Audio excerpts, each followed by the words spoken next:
All right, all right. Step 7, credit card debt. I don't know why I did that. I just felt like I should do that. Listen, right now, check this out. The average household with revolving credit card debt, what do you think the amount is? What do you think? How much credit card debt do you think the average household has right now? Any idea? $10,563. Whoa. The average household with revolving credit card debt is $10,563. And so why is that? Why are these credit cards, I'm dropping one, right? Why are these credit cards so dangerous? Why are people just impulsive buying? Why are people having credit card debt where they pay maybe the minimum and the interest just continues to accumulate? Why is that? Why? Is it because we're consumers? Is it because, wow, what we drive or what we wear, we feel like, oh, it's a status symbol? You tell me. Because one of the things I'm very clear about is credit card debt is killing so many people. Maybe not physically, but also maybe physically. Why? Because disease is also dis-ease. It's not always what you're eating, but it's what's eating you. And with the financial stresses in today's society and credit card debt, $10,563 of revolving credit card debt the average household has, something needs to be done. Now, am I saying go ahead and cut up these credit cards? Yeah, I can see that. I can see that. And some people say, well, no, you can't cut them up, Marlon, because I get airline points. You know what I'm saying? Like, I get these perks. I get 2% back. Okay, listen, all I'm saying is don't let the credit cards manage you. Don't let the credit cards control you. You control the credit cards. You manage the credit cards. My goodness, my dad, my mom, I remember them saying like, wow, credit card interest, paying credit card interest, it's like a tax. That's like a dumb tax. That's what they used to call it, if I can be very bold. Why? Because again, why are we buying things, that we don't have the money for? And to be honest with you, we really don't need to impress people who really don't care. Let me rephrase it. People are buying things with money that they don't have to buy things that they don't need to impress people who really don't care. And what I'm here to say is that, listen, I get it. Credit card debt, it's growing, right? Every year it goes higher and higher. And I know you got to sometimes do what you got to do, but I also understand that sometimes we got to really be honest with ourselves and say, okay, why am I here? How did I get here? And yes, there are some circumstances, things happen outside your control that, hey, you got to, survive. You and your family got to make it happen. And also, there are some times that we're making choices that don't really support our long-term blessings. So I'm just inviting you just to take a moment, because they say the definition of insanity is doing the same thing over and over and over again. And I'm not here to say you're insane, but what I'm inviting you to do is take a look and say to yourself, okay, what I'm doing today, is it ultimately going to get me where I want to go? That's really the question. That's really the question. And so having said that, I want you to understand that there's greatness within you. Yeah. For me, once I started paying things with cash, it's a whole different mindset. Because, when I go ahead and pay with these credit cards, it's like, it's monopoly money. It's monopoly money, really. It's like, oh yeah, I put on my credit card. And then I have buyer's remorse when the credit card bill comes. But there's something different. There's something different when I actually go into my wallet and I pull out cash. When I pull out cash, right? When I pull out cash, there's something different. And when I give that cash and I see the cash leave my hands and go into that merchant or that store owner's, hands, it's like, I'm like, no, don't go. But it goes, it flies out. But again, I see it go. And I'm telling you, at first it was like, oh, no, I'd rather just use my credit card. But when you start going to cash, it's like, wow, you're empowered. because you're not overspending. That's really what I'm saying. You're not overspending. Now, I know some of you say, Marlon, I don't want to carry a lot of cash on me. I get it. Well, then use a debit card where basically the cash is withdrawn from your account and you'll know right then and there, hey, do I have it or do I not have it? Something becomes more freeing. Your state of mind, your mindset, it becomes like, okay, cool, I can do this. And so I wanted to share that with you because I want you to understand that by making new choices today, it takes us down a different path. See, most people, you've heard that you come to a path and there's two roads, right? And some people choose the path where it is very, worn and people are doing what they do. Others are saying, you know what, this path doesn't look like many people have gone. They haven't really walked this particular path. And what I'm encouraging you to do is do the path that is different. It's easy. It's easy to whip out a credit card. It's easy to just, keep up with the Joneses. It's easy to play that comparison game. But it's another thing when you say, you know what, I'm going to do delayed gratification. It's a whole nother mindset when you say, you know what, I really appreciate me. Gratitude is the ultimate wealth. And so why am I sharing this with you? I'm sharing it with you because I want you to understand that you have a choice.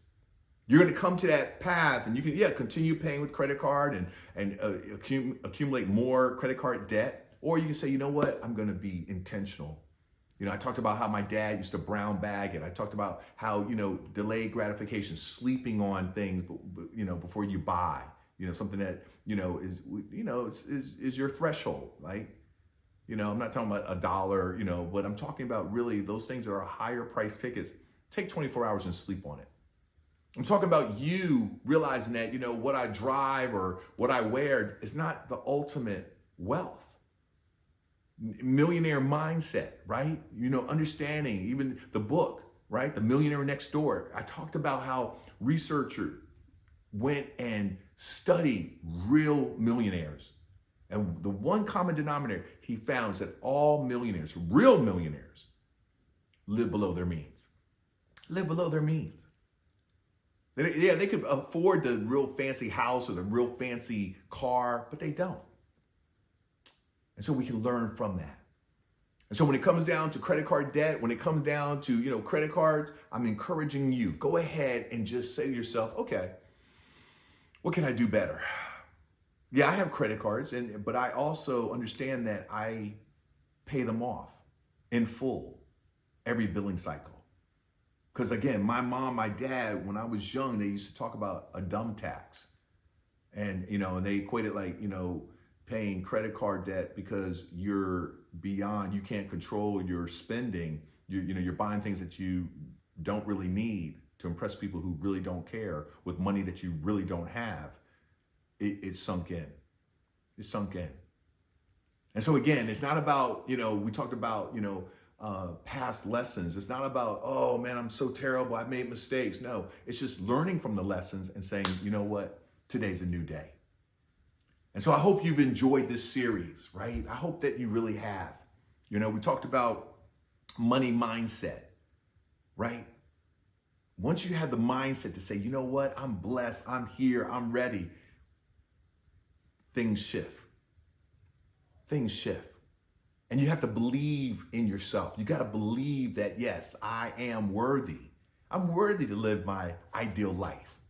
Remember we talked about the thermostat and thermometer in step number 1, right? In money mindset, where, you don't want to sabotage yourself. You got to believe. You got to be transformed by the renewing of your mind. Number 2, we talked about being grateful. I believe gratitude is the ultimate wealth. When you're grateful for what you have, sure, there's always growth. Sure, there's always more. But when you're grateful in the present, you just feel good. That's real talk.